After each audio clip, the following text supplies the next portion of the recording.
Welcome back to Moving Towards a Personalized Approach to Screening and Management of Colorectal Cancer, presented by the Northwestern University Feinberg School of Medicine at OMed Live. You were tuned into the live session, Selecting and Optimizing Treatment Strategies for Patients with Metastatic Colorectal Cancer with Dr. John Marshall. My name is Dr. Brandon Smaglo, and I'm Associate Fellowship Program Director at the Lombardi Comprehensive Cancer Center. For those just joining us, I would like to remind you that today's session is a live interactive program that allows us to take questions in real time throughout this presentation. I encourage you to send us your questions anytime by typing them in the box located at the lower left-hand side of your screen. I'd now like to introduce our presenter, Dr. John Marshall, Professor and Chief of the Division of Hematology and Oncology at Georgetown University Hospital. Dr. Marshall is a global leader in the research and development of therapeutics for colorectal and other gastrointestinal cancers. Welcome, John. I'll now hand the program over to you. Brandon, thanks very much, and thanks all you people out there who are logged on watching, and we mean it. We do want you to send in questions as we go along.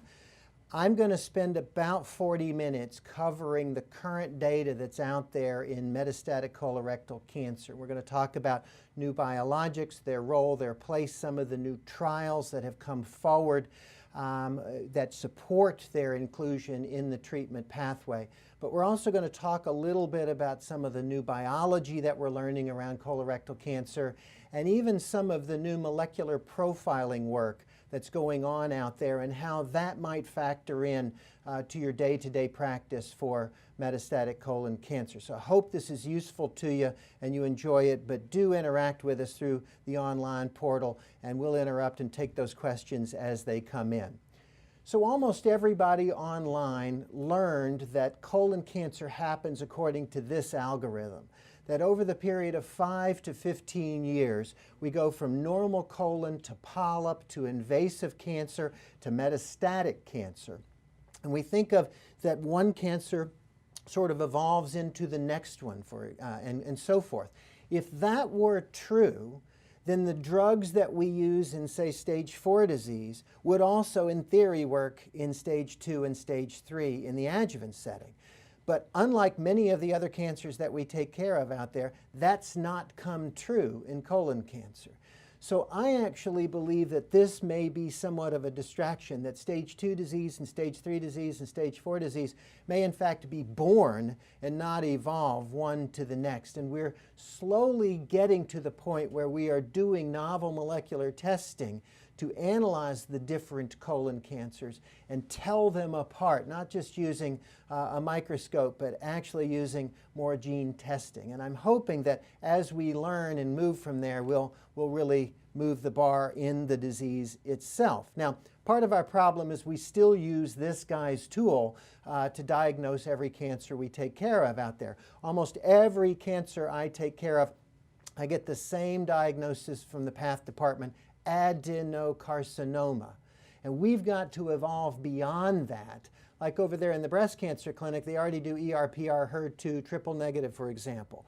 We're just in our infancy in colorectal cancer of sorting patients according to their different gene profiles, and we'll get back to that a little later. So when faced with a patient with metastatic colon cancer, the first real divining line on a treatment algorithm is, are these patients resectable for cure or not? Do they have only a couple of weeds in the garden, as I like to say in the clinic, or are there too many weeds in the garden and all we can do is treat the yard? Now, this is not a concept that was been around forever. In fact, I learned that you didn't go in and mess with metastatic lesions. There was no point to that, even though patients often said, well, why don't you go in there and take that out? We would say no, because if we take that one out, there'll be others coming down the road. But we've learned that that's really not so. There are some patients that do have oligometastatic disease that when we go in and remove them or zap them in some way, they are cured of their disease. And there's interesting additional support that suggests when we go in and do these operations, even in those patients that we don't ultimately cure, we may be having a positive benefit in overall outcomes. So we have become more aggressive surgically as our imaging has improved, as our drugs have improved, about chasing after these metastases. But unfortunately, most of our patients do have too many weeds in the garden, and so we do need to use the treatment algorithm that basically takes us from first to second to third to fourth line. We've gone from one medicine to many medicines in this disease.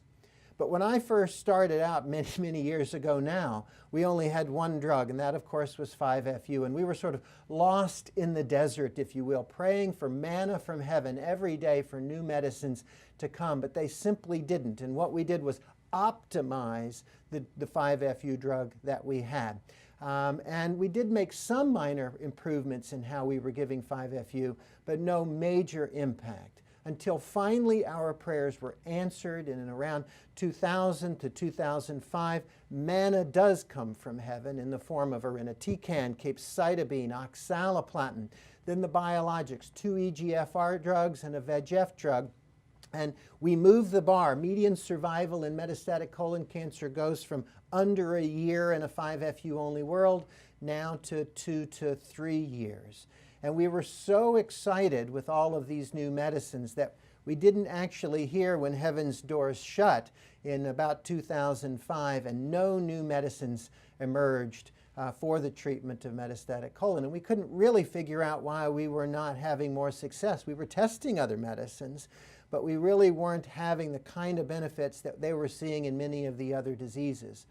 Somewhere along the way, we did ultimately figure out the KRAS story, but that's really, we came at that backwards, and we'll touch base on that in some detail a little bit later. And it really wasn't until 2012 that any new medicines came forward with a novel VEGF inhibitor and then a multi-targeted tyrosine kinase inhibitor, which emerged at that point. And we'll go through the studies that support those two new drugs coming to the table a little further on.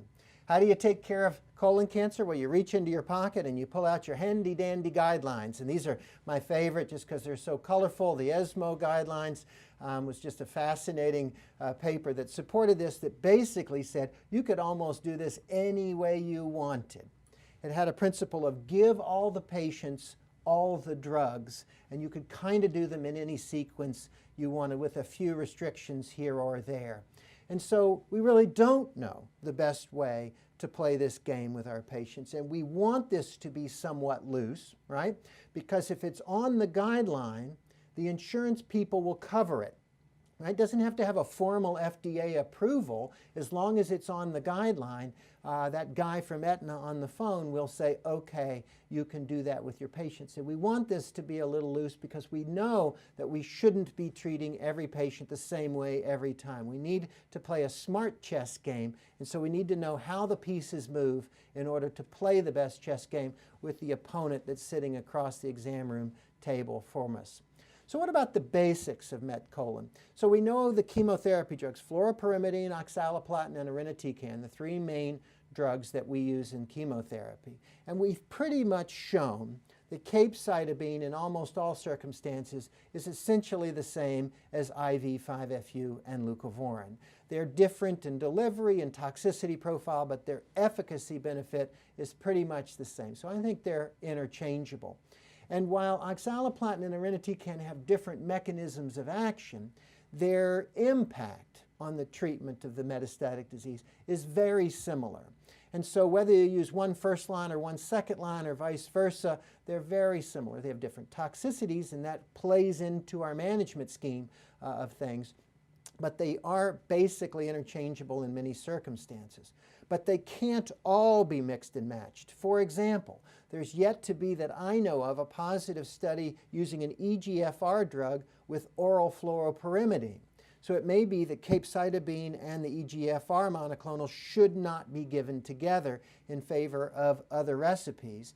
And we also have to remember that at least so far, oxaliplatin is the only one that has any quote-unquote adjuvant effect. So when we think about giving perioperative chemotherapy, for example, to patients that we have resectable disease, we think about using oxaliplatin instead of irinotecan because it brings to the table that quote-unquote adjuvant.